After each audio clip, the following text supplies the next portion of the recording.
Let's talk about a heist. But this isn't something you'll see in a movie. It's a silent heist, and it's happening right now, all around us.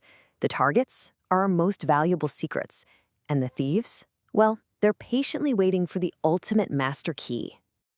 So let me just ask you this.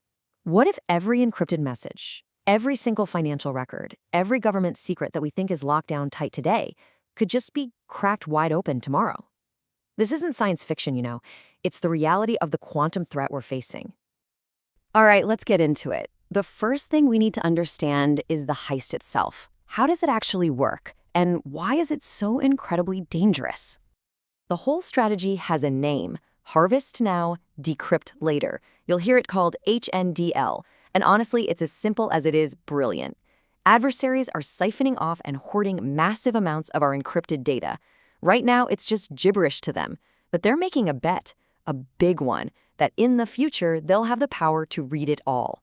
Just think about it like thieves stealing thousands of locked safes, confident that one day they'll get a key that opens every single one of them. And what exactly is in these safes? Look at this list. We are not talking about stuff that's valuable for a week. We're talking about data with a really long shelf life, national security secrets that have to stay secret for decades, the intellectual property behind a new drug, your private health records, your financial history, even crypto transactions. Basically, anything that will still be valuable or dangerous if exposed 10 or 20 years from now is a prime target. So the big question is, who are the masterminds pulling off this global data heist? Well, that leads us right into the next part of our story, a completely new kind of global arms race. And just look at the scale of this thing. It is absolutely staggering. We're seeing huge state-level investments in quantum computing. China is reportedly pouring in $15 billion. The EU and the US are throwing billions at it too. This isn't just for science, you know? It's a full-on strategic competition to gain a massive technological edge. And here's the critical part to understand. The real threat, at least for now, comes from well-funded nation-states. Their main goal isn't just cash. It's about espionage, power, and strategic advantage. And the truly scary part? The first country that builds a powerful quantum computer, they're not going to announce it with a press release. They're going to use it quietly to start unlocking all that data they've been collecting for years. The tool that makes this all possible is something called Shor's algorithm. It's actually been around since 1994, but it's the theoretical master key we've been talking about. See, our modern encryption is based on math problems that are just too hard for normal computers. But for a quantum computer running Shor's algorithm, it could solve those problems in, say, a few hours, a task that would take even the fastest supercomputer we have today thousands of years to crack. Now, it's important to know that not all encryption is in the same boat. The absolute existential threat is to what we call asymmetric encryption. That's things like RSA and ECC that we use every day for secure websites and digital signatures. Shor's algorithm just breaks them completely.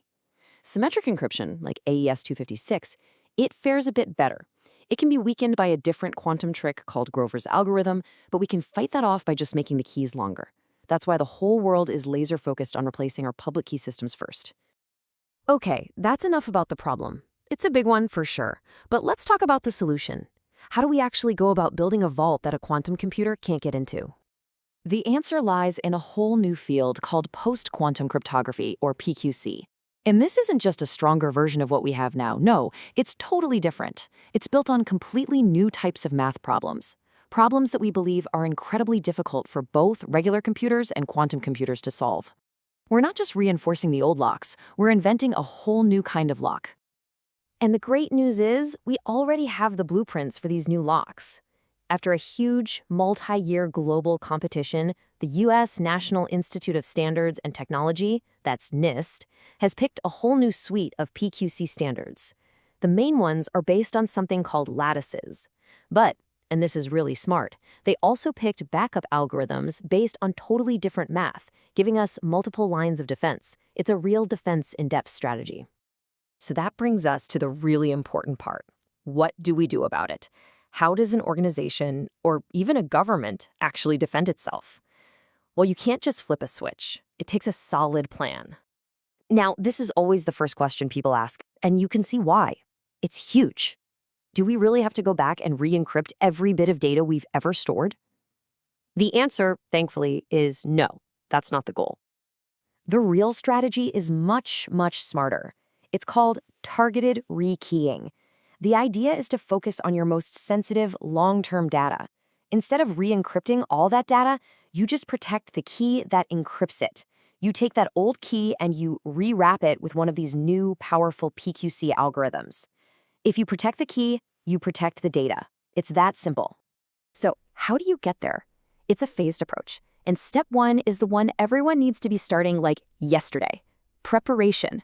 You have to create a complete inventory of every single place your organization uses cryptography. You can't protect what you don't know you have. Only after that can you start piloting new solutions, and finally, begin transitioning your most critical systems over. Now, if you're sitting there wondering, okay, but when do I really need to worry about this? There's actually a formula for that. It's called Mosca's theorem. X is how long your data needs to be secret. Y is how long it's going to take you to switch to PQC. If X plus Y is bigger than Z, the time until a powerful quantum computer exists, then you are already vulnerable. For anyone with secrets that need to last a decade or more, that formula is basically a giant blinking sign that says you need to act now. And what about all of us using the cloud? Well, providers like AWS are definitely doing their part. They're working to secure their own infrastructure and roll out new PQC-ready services. But here's the catch. It's a shared responsibility. The customer, you, is still responsible for security in the cloud. You're the one who has to configure your apps to use the new algorithms. You have to manage your keys. AWS can give you the quantum-resistant tools, but you're the one who has to pick them up and use them. All of this really brings us to the conclusion here. This isn't just some abstract technical challenge for nerds to solve. It's a full-on race against a very real and very public clock. And I mean a literal timeline. These are hard deadlines, not guesses. The US government is demanding PQC support in its national security systems by 2025. That's right around the corner. Other countries are aiming for 2030. Microsoft says it wants to be done by 2033. The full migration for the entire US government is mandated for 2035. This isn't happening in the future. The transition is already underway. So I'll leave you with this one last thought. Every piece of sensitive data you have that's protected by today's encryption, it now has an expiration date. It's the day a quantum computer can finally break it. The silent heist is happening as we speak. The clock is ticking. So the only question left to ask is, do you know when your secrets expire?